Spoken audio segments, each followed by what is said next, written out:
Hello students. So in this lecture we will study about the drugs acting on eye. So अब हमारे पास जो drugs हमारी आँखों के ऊपर हमारे पास एक्ट करती हैं उनके बारे में पढ़ेंगे. तो जो ड्रग्स हमारे पास आँखों के ऊपर एक्ट करती हैं हम उन ड्रग्स को कहते हैं ophthalmic agents. So the drugs which act on eye are known as ophthalmic agents. और हमारे पास जो आई के डॉक्टर्स होते हैं हम उनको कहते हैं ऑप्थाल्मोलॉजिस्ट. सो अब हमारे पास बात आती है कि आई के ऊपर हमारे पास कौन सी ड्रग्स यूज होती हैं और हमारे पास कंडीशंस की ट्रीटमेंट के लिए हम आई के ऊपर ड्रग्स को यूज करते हैं. तो हमारे पास इन्फ्लेमेशन, इन्फेक्शन या फिर इंट्राऑक्यूलर प्रेशर को रिड्यूस करने के लिए हम जनरली आई के ऊपर ट्रीटमेंट करते हैं. क्या क्या कंडीशन आती है? या तो हमारी जो आई है उसके अंदर जो आयरिस है उसके अंदर हमारे पास इन्फ्लेमेशन हो गई है तो इसको हम आयराइटिस बोलते हैं. या फिर हमारे पास जो कॉर्निया है उसके ऊपर हमारे पास इन्फ्लेमेशन हो गई है. या फिर हमारे पास जो हमारे आई के मसल्स हैं, जो सिलियरी मसल्स होते हैं, जो हमारे पास रिस्पॉन्सिबल होते हैं लेंस की, जो हमारे पास कॉन्ट्रैक्शन होती है और रिलैक्सेशन होती है, उसके लिए जो रिस्पॉन्सिबल है उन मसल्स के अंदर हमारे पास इन्फ्लेमेशन हो गई है. या फिर हमारे पास कोई बैक्टीरियल इन्फेक्शन हो गया है आई के ऊपर. या फिर हमारे पास क्या जो इंट्राऑक्यूलर प्रेशर है आई का या तो वो बहुत ज़्यादा इंक्रीज हो रहा है जिसकी वजह से हमारे पास फर्दर जो हमारे पास ग्लूकोमा जैसी कंडीशंस आ रही हैं. सो अब हम इन कंडीशंस के ट्रीटमेंट के लिए कौन से ड्रग्स यूज़ कर सकते हैं. हम लोकल एनेस्थेटिक्स यूज़ कर सकते हैं, हम एंटी माइक्रोबियल एजेंट्स यूज़ कर सकते हैं, हम एंटी इन्फ्लेमेटरी एजेंट्स यूज़ कर सकते हैं, हम इम्यूनोमॉड्यूलेटिंग एजेंट्स यूज़ कर सकते हैं, हम विटामिन्स यूज़ कर सकते हैं. उसके अलावा हम ऐसी ड्रग्स यूज़ कर सकते हैं जो हमारे पास डायग्नोस्टिक पर्पसेस के लिए अवेलेबल होती हैं ताकि हम डायग्नोस कर पाए कि हमारा जो पेशेंट है उसको एक्चुअली में प्रॉब्लम क्या है. या फिर हमारे पास एंटी एलर्जिक एजेंट्स यूज़ हो सकते हैं. तो हमारे पास जो ये लोकल एनेस्थेटिक, एंटी माइक्रोबियल्स, ये हमारे एंटी इन्फ्लेमेटरी एजेंट्स, ये इन्फ्लेमेशन की ट्रीटमेंट के लिए यूज़ हो सकते हैं. हमारे पास इन्फेक्शन की ट्रीटमेंट में यूज़ हो सकते हैं और हमारे पास इंट्राऑक्यूलर प्रेशर को रिड्यूस करने के लिए यूज़ हो सकते हैं. तो अभी ये जो सारी ड्रग्स हैं ये हमारे पास मेजरली हमारे पास आई के कुछ हमारे पास जो आई के कुछ ऑर्गन्स हैं या फिर आई के अंदर जो हमारे पास पार्ट्स हैं उनको क्या करेंगी, हमारे पास चेंजेस लेके आएंगी. तो हमारे पास जो ड्रग्स एक्टिंग ऑन आई होती हैं वो हमारे पास सबसे पहले इनिशियली हमारे पास क्या करती है, प्यूपल साइज के ऊपर इफेक्ट करती है. तो हमारी आई जो होती है उसका जो प्यूपल साइज होता है वो हमारे पास कैसे इफेक्ट होता है. अब जो हमारा प्यूपिल है उसका साइज हमारे पास दो टाइप्स ऑफ मसल्स हैं. एक हमारे पास रेडियल मसल्स होते हैं और एक हमारे पास सर्कुलर मसल्स होते हैं. रेडियल मसल्स और सर्कुलर मसल्स मिलके हमारे पास क्या करते हैं, आई के प्यूपिल के साइज का हमारे पास ध्यान रखते हैं या फिर आई के प्यूपिल के साइज को कंट्रोल करते हैं. तो अब अगर पहले बात करें रेडियल मसल्स के बारे में तो हमारे पास क्या आता है, सबसे पहले प्यूपिल साइज. और प्यूपिल साइज को हमने पढ़ा कि हमारे पास दो मसल्स कंट्रोल करते हैं which are radial muscles and circular muscles.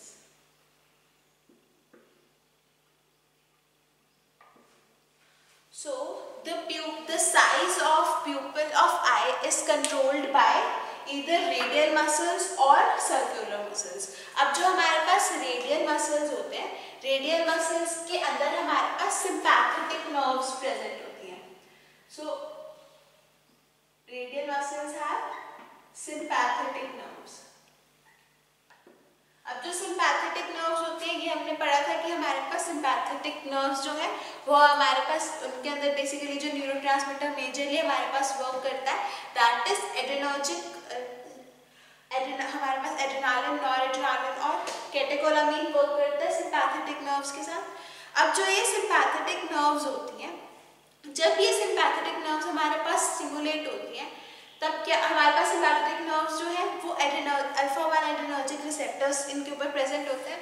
तो जब हमारे पास एड्रेनालिन या कोई भी कैटेकोलामीन हमारे पास जब सिंपैथेटिक नर्व्स को हमारे पास स्टिमुलेट करेगा तब क्या होगा हमारे पास, तब हमारा जो मसल्स हैं आई के वो कॉन्ट्रैक्ट करना स्टार्ट कर देंगे। तो हमारे पास क्या हो जाएगा, जो रेडियल मसल्स हैं वो हमारे पास कॉन्ट्रैक्शन हो जाएगी रेडियल मसल्स के अंदर।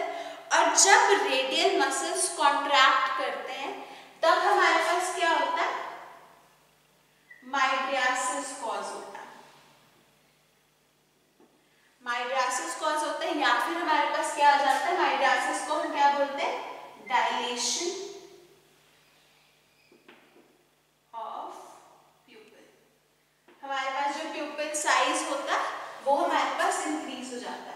सो व्हाट हैपेंस इज, कैसे हमारे पास प्यूपिल का जो साइज है वो इंक्रीज होता है। अब जो प्यूपिल का साइज है वो हमारे पास रेडियल मसल्स और सर्कुलर मसल्स हमारे पास कंट्रोल करते हैं। जो रेडियल मसल्स है वो रेडियल मसल्स जो है उनके अंदर हमारे पास सिंपैथेटिक नर्व्स जो है वो स्टिमुलस सप्लाई करते हैं। अब सिंपैथेटिक नर्व्स जो है वो हमारे पास एड्रेनर्जिक ड्रग्स के थ्रू स्टिमुलेट हो जाती है या फिर एड्रेनालिन के थ्रू स्टिमुलेट हो जाती है। अब जब सिंपैथेटिक नर्व्स हमारे पास स्टिमुलेट होती है तब वो क्या करती है, रेडियल मसल्स को कॉन्ट्रैक्ट करवाती है। With the contraction in the radial muscles, after the contraction in the radial muscles what happens is we see the dilation of pupil which is known as, हमारे पास dilation of pupil के लिए एक term है जिसको हम कहते हैं mydriasis. So what is mydriasis? Mydriasis is the dilation of the pupil of eye. So next है हमारे पास circular muscles. अब ये जो circular muscles होते हैं, circular muscles के अंदर हमारे पास parasympathetic nerves होती हैं।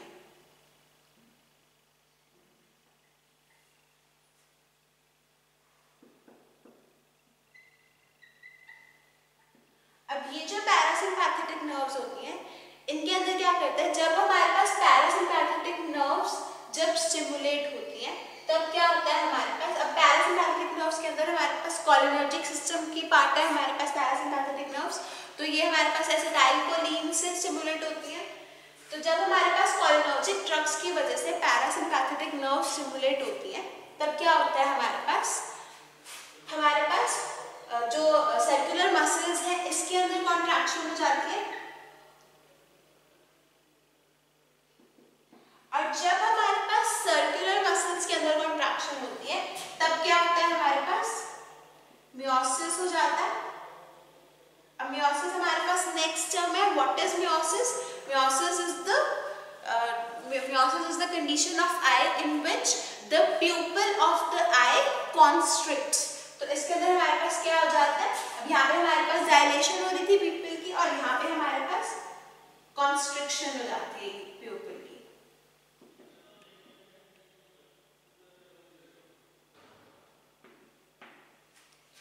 So what happens is, radial muscles जो है उनके कॉन्ट्रैक्शन की वजह से हमारे पास डायलेशन हो जाती है प्यूपिल की जिसको हम बोलते हैं माइक्रोसिस। और सर्कुलर मसल्स की हमारे पास जब कॉन्ट्रैक्शन होती है तब हमारे पास क्या होता है, मियोसिस हो जाता है जिसको हम बोलते हैं कॉन्स्ट्रिक्शन ऑफ प्यूपिल। तो हमारे पास रेडियल मसल्स और सर्कुलर मसल्स हमारे पास अपोजिटली वर्क करते हैं। रेडियल मसल्स की कॉन्ट्रैक्शन जो होती है वो हमारे पास रिस्पॉन्सिबल होती है प्यूपिल की डायलेशन के लिए। और जो सर्कुलर मसल्स है, सर्कुलर मसल्स की हमारे पास जो कॉन्स्ट्रिक्शन होती है, कॉन्ट्रैक्शन होती है, that is responsible for the constriction of प्यूपिल, यानी कि हमारे प्यूपिल का जो साइज है वो हमारे पास डिक्रीज हो जाएगा। सो नेक्स्ट, अब ये तो था हमारे पास कि प्यूपिल के साइज के ऊपर कुछ जो ड्रग्स है वो हमारे पास इफेक्ट शो करती है। सेकेंडली हमारे पास क्या होता है, ड्रग्स जो है वो एक्वस ह्यूमर के ऊपर हमारे पास इफेक्ट शो करती है। अब एक्वस ह्यूमर क्या होता है, हमारी आई के अंदर आई के लुब्रिकेशन के लिए हमारे पास जो हमारे सिलेरी प्रोसेसेस होते हैं, हमारे जो सिलेरी मसल्स हैं, सिलेरी प्रोसेसेस हैं, ये क्या करते हैं हमारे पास एक्वस ह्यूमर की प्रोडक्शन करते हैं। अब एक्वस ह्यूमर क्या होता है हमारे पास, एक्वस ह्यूमर जो हमारे आई का हमारे पास लिक्विड है जो कि हमारे पास फ्रंट पे प्रेजेंट होता है, ये क्या करता है हमारे पास आई की लुब्रिकेशन के लिए हमारे पास रिस्पॉन्सिबल होता है।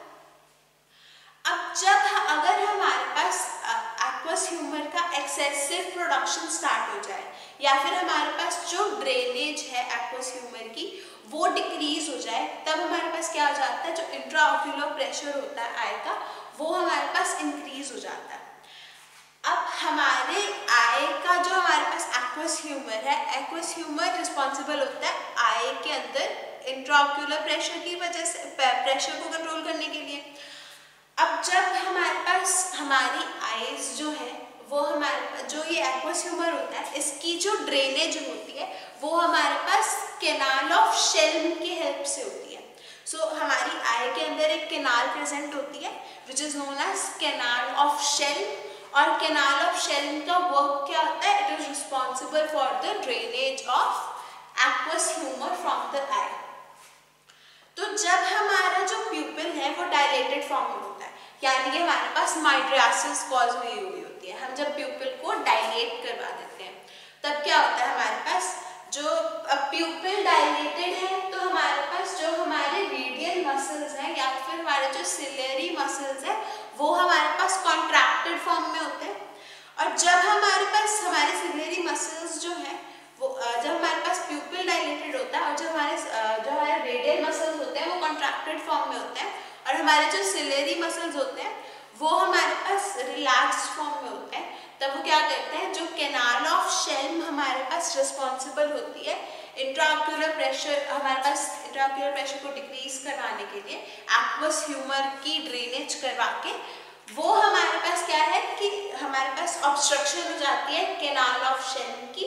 और जब हमारे पास कैनाल ऑफ शेल्म की ऑब्स्ट्रक्शन हो जाती है तब क्या होता है, हमारे पास जो इंट्राऑक्यूलर प्रेशर है वो हमारे पास इंक्रीज हो जाता है due to decrease in drainage of aqueous humour. और जब हमारे पास इंट्राऑक्यूलर प्रेशर इंक्रीज हो जाता है तो हमारे पास फर्दर जो है वो हमारे पास कंडीशंस आनी स्टार्ट हो जाती हैं जिनके अंदर हमारे पास क्या होता है कि हमारी जो आई है वो प्रॉपरली हमारे पास अकोमोडेट नहीं कर पाती, या फिर हमारे पास ग्लूकोमा की कंडीशन आ जाती है, हमारा जो इंक्रीज इंट्राऑक्यूलर प्रेशर होता है वो हमारी ऑप्टिक नर्व को डैमेज करना स्टार्ट कर देता है। अब हमारे पास इन कंडीशंस के अंदर एक्वस ह्यूमर का जो हमारे पास प्रोडक्शन है उसको डिक्रीज करने के लिए हम जनरली कोलिनर्जिक ड्रग्स यूज करते हैं। कोलिनर्जिक ड्रग्स क्या करते हैं, हमारे पास प्यूपल्स को हमारे पास कॉन्स्ट्रक्ट करवा देते हैं, और जब हमारे पास प्यूपल्स कॉन्स्ट्रक्ट हो जाते हैं तब हमारे पास क्या होता है, हमारे जो सिलेरी मसल्स होते हैं वो भी कॉन्स्ट्रक्ट हो जाते हैं, और due to construction in ciliary muscles हमारे पास जो ऑब्स्ट्रक्शन थी कैनाल ऑफ शेल्म में वो हमारे पास रिमूव हो जाती है। थर्ड जो हमारे पास हमने अब तक पढ़ा कि हमारी जो ड्रग्स एक्टिंग ऑन आई है वो या तो हमारे पास प्यूपिल साइज को कंट्रोल करेंगी, सेकेंडली हमने पढ़ा कि हमारे पास जो एक्वस ह्यूमर का प्रोडक्शन है उसके ऊपर इफेक्ट डालेंगी, थर्ड हमारे पास क्या है, हमारे पास क्या चेंजेस कर सकती हैं आई के अंदर, जो आई की अकोमोडेशन होती है उसको चेंज कर सकते हैं। अब आई का अकोमोडेशन का क्या मतलब है हमारे पास कि अगर हम अपनी आईज से कुछ देख रहे हैं तो हम अपनी आईज के अंदर अपने जो सिलेरी मसल्स हैं उनको कॉन्ट्रैक्ट करके या फिर उनको रिलैक्स करके हम अपनी आई का फोकस जो है वो चेंज कर सकते हैं। यानी कि अगर मैं चाहती हूँ कि मैं अपने सामने पड़ी हुई कोई चीज़ है उसको देख सकूं, या फिर दूर की हमारे पास कोई पोस्टर है, कोई चार्ट है, मैं उसको देख सकूं, तो हमारे पास क्या होगा, हमारी आई जो है उसके अंदर हम सिलेरी मसल्स जो होते हैं उनकी कॉन्ट्रैक्शन और रिलैक्सेशन करवा के हम अकोमोडेशन जो है, जो हमारे पास मसल्स होते हैं सिलेरी मसल्स लेंस के, उसके अंदर कॉन्ट्रैक्शन और रिलैक्सेशन करवा के हम अपनी आई का जो फोकस है उसको चेंज कर सकते हैं। अब जो हमारे पास सिलेरी मसल्स होते हैं आई के, उसके अंदर हमारे पास पैरासिम्पैथेटिक नर्व्स होती हैं।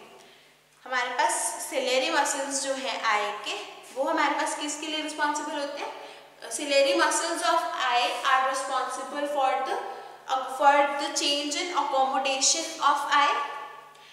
Now जो हमारे पास सिलेरी मसल्स है, सिलेरी मसल्स के अंदर हमारे पास पैरासिम्पैथेटिक नर्व्स होती हैं। अब ये जो पैरासिम्पैथेटिक नर्व्स होती हैं, पैरासिम्पैथेटिक नर्व्स हमारे पास पास कोलिनर्जिक सिस्टम का पार्ट है, तो अगर हम पैरासिम्पैथेटिक नर्व्स को स्टिमुलेट करते हैं तब हमारे पास क्या होगा, कॉन्ट्रैक्शन हो जाएगी सिलियरी मसल्स की, और जब हमारे पास कॉन्ट्रैक्शन हो जाएगी सिलियरी मसल्स की तब हम क्या करेंगे, हमारी जो आईज है वो जो हमारे पास ऑब्जेक्ट्स नियर पड़े, यानी कि हमारी जो विजन है वो नियर विजन हो जाएगी, यानी कि हम कोई बुक पढ़ रहे हैं तो हमारे पास क्या होता है, हमारे जो सिलेरी मसल्स होते हैं आई के वो हमारे पास कॉन्ट्रैक्ट हुए होते हैं due to stimulation of parasympathetic nerves. अब what happens if the parasympathetic nerves के अंदर हम रिलैक्सेशन करवा दें, तो अगर हम जब हमारे सिलेरी मसल्स जो है वो हमारे पास रिलैक्स जो होते हैं तब क्या होता है, हमारे पास हमारे जो लेंस, हमारा जो आई का लेंस है उसके अंदर फ्लैटनिंग हो जाती है, और लेंस के अंदर फ्लैटनिंग की वजह से हमारे पास जो हमारी विजन होती है वो डिस्टेंट विजन हो जाती है, यानी कि अगर हम कोई पास वाले ऑब्जेक्ट को देख रहे हैं तब हमारी जो विजन है वो नियर साइटेडनेस है, और हमारे पास जब नियर साइटेडनेस होती है तब क्या होता है, हमारे पास हमारे जो सिलेरी मसल्स होते हैं वो हमारे पास कॉन्ट्रैक्टेड फॉर्म में होते हैं, और जब हमारे सिलेरी मसल्स जो है वो रिलैक्स्ड फॉर्म में होते हैं तब हमारे पास क्या हो जाता है, फ्लैटनिंग हो जाती है हमारे लेंस की, और हम डिस्टेंट जो ऑब्जेक्ट्स हैं उनको देख सकते हैं, जो ऑब्जेक्ट्स हमारे पास दूर पड़े हम उनको देख सकते हैं। अब जो हमारे पास ड्रग्स हम जनरली यूज करते हैं आई के ट्रीटमेंट के लिए, हमारे पास जनरली हम टॉपिकली एडमिनिस्टर करते हैं, या तो हमारे पास वो ऑइंटमेंट, जेल, ऑक्यूसर्ट्स के फॉर्म में आती हैं, और हम क्या करते हैं और टॉपिकली अपनी आई के ऊपर डायरेक्टली एडमिनिस्ट्रेशन करते हैं हमारे ड्रग्स की। अब हमारे पास जो ये हमारे जो ऑप्शंस हैं, आई ड्रॉप्स, ऑइंटमेंट्स, जेल्स, ऑक्यूसर्ट्स, ये हमारे पास जो हमारे पास एक्चुअल एब्जॉर्प्शन होती है आई के अंदर वो बहुत ज़्यादा हमारे पास कम होती है, सिर्फ जो 1% ऑफ ड्रग है वो हमारे पास, जितनी एडमिनिस्टर्ड ड्रग है उसका सिर्फ 1% हमारे पास एक्चुअली इंटीरियर चेम्बर्स ऑफ आई तक जाता है। अब अगर हम जो हमारी ड्रग है उसको सिस्टेमिकली हम अगर एडमिनिस्टर करेंगे, यानी कि अगर हम टैबलेट लेते हैं अपने आई के अंदर कुछ ट्रीटमेंट के लिए, तो जो हमारी ड्रग है उसको ब्लड आई बैरियर को क्रॉस करना पड़ेगा। जैसे हमारे पास ब्लड ब्रेन बैरियर होता है, हमारे पास सारी की सारी जो ड्रग्स हैं वो ब्रेन तक नहीं पहुंचती, वैसे ही आई के अंदर हमारे पास एक ब्लड आई बैरियर होता है। तो जो ड्रग्स हमारे पास ब्लड आई बैरियर को क्रॉस कर पाती हैं वो हमारे पास जो ड्रग्स हमारे पास ब्लड आई बैरियर को क्रॉस कर पाती हैं वो हमारे पास आई के ट्रीटमेंट के लिए यूज होती हैं, और जो ड्रग्स हमारे पास ब्लड आई बैरियर को हमारे पास क्रॉस नहीं कर पाती उन ड्रग्स को हम प्रेफर नहीं करते for the treatment of the for any treatment in the eye का जो भी हमारे पास इन्फेक्शन अगर हुआ है तो। फॉर एग्जाम्पल हमारे पास जो पेनिसिलिन ड्रग है, पेनिसिलिन हमारे पास आई के अंदर एंटर नहीं कर सकती, और जो हमारे पास क्लोरामफेनिकोल ड्रग है वो हमारे पास आई के अंदर एंटर कर जाती है, इसलिए हम क्लोरामफेनिकोल को प्रेफर करते हैं अगर हमारे पास कोई बैक्टीरियल इन्फेक्शन हुआ है आई के अंदर। उसके अलावा हमारे पास जो आई ऑइंटमेंट्स होती हैं वो हमारे पास लॉन्गर एक्टिंग होती हैं, क्योंकि जो हमारे पास आई ड्रॉप्स होती हैं और हमारे पास बाकी के जो एजेंट्स हैं वो हमारे पास जो टीयर ड्रॉप्स होते हैं उनके साथ मिक्स होकर हमारे पास एक्सक्रीशन हो जाती है हमारे पास हमारे ड्रग की, लेकिन जो आई ऑइंटमेंट्स होती है वो हमारे पास उनका जो बेस होता है वो हमारे पास फैटी बेस होता है, जिसकी वजह से हमारे पास वो लॉन्गर एक्टिंग, हमारे पास जो उनका एक्शन है वो हमारे पास ज़्यादा टाइम के लिए रहता है। अब हमारे पास सबसे पहले जो हमारे पास मेन एजेंट्स आते हैं दे आर माइड्रियाटिक्स। अब माइड्रियाटिक एजेंट्स कौन से होते हैं हमारे पास?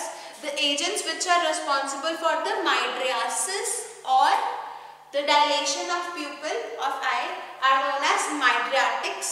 अब जो हमारे पास माइड्रियाटिक्स होते हैं हमारे पास मेजरली जो कोलिनर्जिक एंटागोनिस्ट ड्रग्स होती हैं। अब हमारे पास जो माइड्रियासिस है या डायलेशन ऑफ प्यूपिल हो रही है वो हमारे पास सिंपैथेटिक नर्व्स के कॉन्ट्रैक्शन, हमारे पास सिंपैथेटिक नर्व्स की स्टिमुलेशन की वजह से हमारे जो रेडियल मसल्स के अंदर कॉन्ट्रैक्शन होती है तब हमारे पास माइड्रियासिस हो सकती है। तो अगर हमने आई के अंदर माइड्रासिस करवानी है तो क्या किया जाता है हमारे पास generally, eye for the contraction of radial muscles और for the stimulation of sympathetic nerves, या तो हम अल्फा एड्रेनर्जिक एगोनिस्ट यूज कर सकते हैं क्योंकि हमारे पास सिम्पैथेटिक नर्व्स के अंदर अल्फा 1 एड्रेनर्जिक रिसेप्टर्स प्रेजेंट होते हैं, या फिर हम क्या कर सकते हैं, हम कोलिनर्जिक एंटागोनिस्ट यूज कर सकते हैं। अब कोलिनर्जिक एंटागोनिस्ट हमारे पास क्या करेंगे, जो ये हमारे पास अब पैरासिम्पैथेटिक नर्व्स जो है, जब इनके अंदर हमारे पास स्टिमुलेशन होती है तब हमारे पास क्या होता है, सर्कुलर मसल्स जो है वो कॉन्ट्रैक्ट कर जाते हैं और हमारे पास म्योसिस होती है। तो अगर हम पैरासिम्पैथेटिक नर्व्स को हम ब्लॉक कर देंगे तो हमारे पास क्या आ जाएगा, इंटर्न कॉन्ट्रैक्शन की जगह पे रिलैक्सेशन हो जाएगी सर्कुलर मसल्स की, और due to relaxation of circular muscles हमारे पास क्या हो जाएगा, माइड्रासिस कॉज हो जाएगा, या फिर हमारे पास डायलेशन हो जाएगी प्यूपिल की। सो हमारे पास माइड्रासिस के लिए जो हम एजेंट्स एक्सटर्नली यूज करते हैं, फर्स्ट ऑफ ऑल हमारे पास कौन से एजेंट्स यूज करते हैं हम, कोलिनर्जिक एंटागोनिस्ट। अब जो ये कोलिनर्जिक एंटागोनिस्ट होते हैं, what do they relax the circular muscles, and the relaxation of circular muscles brings about the change in the pupil size by dilating the pupil। हमारे पास dilation हो जाती है pupil की और हमारे पास माइड्रासिस हो जाता है pupil का। अब जो कोलिनर्जिक एंटागोनिस्ट होते हैं वो हमारे पास डायलेशन तो pupil की हमारे पास करवा देंगे, सर्कुलर मसल्स को रिलैक्स करवा के, लेकिन हमारे पास ये ड्रग्स क्या करती हैं, जो लाइट रिफ्लेक्सेस होते हैं उनकी एबोलिशन करवा देती हैं, और हमारे पास जो अकोमोडेशन होती है, हमारे पास जो फोकस करने की एबिलिटी होती है उसको लॉस करवा देती हैं। और जब हमारे पास लॉस हो जाता है अकोमोडेशन का, उस कंडीशन को हम कहते हैं साइक्लोप्लेजिया। हमारे पास जो कोलिनर्जिक एंटागोनिस्ट है वो हमारे पास क्या करवाते हैं, लाइट की वजह से जो हमारे पास जो प्यूपिल्स हैं वो कॉन्स्ट्रिक्ट हो जाते हैं, वो हमारे पास लाइट रिफ्लेक्स होता है। तो अगर हम किसी पेशेंट को कोलिनर्जिक एंटागोनिस्ट दे देंगे तो उसकी जो आई का प्यूपिल है वो हमारे पास क्या हो जाएगा, वो हमारे पास डायलेटेड फॉर्म में ही रहेगा, हमारे पास लाइट का उसके ऊपर इफेक्ट नहीं पड़ेगा। और सेकेंडली हमारे पास क्या होता है, अकोमोडेशन का लॉस हो जाता है ड्यू टू कोलिनर्जिक एंटागोनिस्ट। और उसके अलावा जो कोलिनर्जिक एंटागोनिस्ट है ये हमारे पास इंट्राऑक्यूलर जो प्रेशर होता है आई का उसको इंक्रीज करवा देते हैं। अब जो हमारे पास जो कोलिनर्जिक एंटागोनिस्ट है उसके अंदर मेजरली हमारे पास एट्रोपिन ड्रग यूज की जाती है डायलेशन करवाने के लिए प्यूपिल्स की, और हमारे पास जो फाइसोस्टिग्मिन ड्रग है वो हमारे पास रिवर्स कर सकती है हमारा सारा का सारा जो माइड्रासिस का इफेक्ट है एट्रोपिन की वजह से जो हमारे पास देखने को मिलता है। नेक्स्ट जो क्लास ऑफ एजेंट हमारे पास यूज होता है दैट इज हमारे पास अल्फा एड्रेनर्जिक एगोनिस्ट। अब जो अल्फा एड्रेनर्जिक एगोनिस्ट हैं ये जो हमारे पास यूज होते हैं, अल्फा एड्रेनर्जिक एगोनिस्ट क्या करते हैं, हमारे पास सिम्पैथेटिक नर्व्स की स्टिमुलेशन करवाते हैं। सिम्पैथेटिक नर्व्स की स्टिमुलेशन से हमारे पास कॉन्ट्रैक्शन होती है रेडियल मसल्स की, जिसकी वजह से हमारे पास माइड्रासिस कॉज हो जाते हैं या फिर डायलेशन हो जाती है प्यूपिल्स की। अब कौन सी ड्रग्स हमारे पास यूज होती है, एफेड्रीन, फिनाइलेफ्रीन यूज होती है हमारे पास for the contraction of radial muscles which leads to the dilation of pupil. और हमारे पास उसके अलावा जो कोकेन होती है, कोकेन भी हमारे पास माइड्रासिस करवा सकती है। कोकेन क्या करती है, कोकेन हमारे पास जो रिएप्टेक होता है नॉरएड्रेनालिन का उसको स्टॉप करवा देती है, जिसकी वजह से हमारे पास नॉरएड्रेनालिन जो है वो हमारे पास बहुत ज़्यादा टाइम के लिए हमारे साइनाप्स के अंदर रहता है। और जब हमारे पास जो नॉरएड्रेनालिन हमारे पास नर्व एंडिंग्स के अंदर रहता है तब हमारे पास क्या हो जाता है, जो हमारी स्टिमुलेशन होती है सिम्पैथेटिक नर्व्स की वो हमारे पास ज़्यादा टाइम के लिए हो जाती है, और हमारे पास जो माइड्रासिस है वो हमारे पास ज़्यादा टाइम के लिए रहता है। अब जो हमारे पास एड्रेनर्जिक हमारे पास ड्रग्स है, एड्रेनर्जिक एगोनिस्ट ड्रग्स हैं, ये हमारे पास इंट्राऑक्यूलर प्रेशर के ऊपर इफेक्ट नहीं डालते और हमारे पास अकोमोडेशन के ऊपर भी चेंजेस नहीं करते। सो इन दिस लेक्चर हमने पढ़ा कि आई के ऊपर हमारे पास कौन सी हमारे पास एलिमेंट्स या डिसीजेस के अंदर ट्रीटमेंट यूज हो सकती है, हमारे पास जो ड्रग्स हैं वो किन फैक्टर्स को अफेक्ट करके हमारे पास ट्रीटमेंट लाते हैं, और हमने सबसे पहले माइड्रियाटिक्स के बारे में पढ़ा। नेक्स्ट लेक्चर के अंदर हम पढ़ेंगे कि अगर हम डायलेशन करवा रहे हैं पीपल की तो उसका हमारे पास क्या एप्लीकेशन है, और उसके अलावा we will study about miosis and treatment of glaucoma.